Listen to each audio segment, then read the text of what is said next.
teacher ko.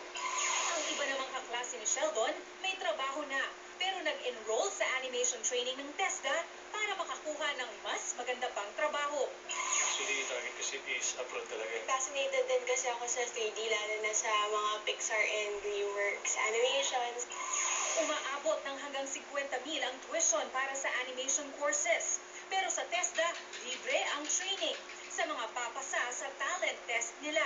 Bagamat hindi kailangang maging college graduate, kailangan determinado at may talento sa pagdodrawing. Yung creativity as well as the desire. Baka naman naisip lang niya gusto mag-3D overnight. Papasok tapos kinabukasan mawawala. Marami ang gustong mag-enroll ngayon sa animation courses dahil malaki ang pangangailangan mula Pilipinas hanggang ibang bansa, lalo na sa mga 3D animator.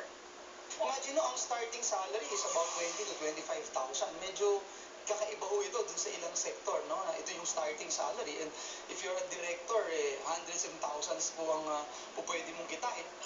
8 milyong piso ang inilaang pondo ng TESDA para sa nasabing programa. Kaya nitong tustusan ang halos 400 scholars. Kumpiyansa ang TESDA, 80% ng mga scholar nila ang mabilis na makakakuha ng trabaho sa loob lang ng hanggang 6 na buwan pagkatapos graduate. Para sa Bandila, Zen Hernandez. Humarap sa Florida,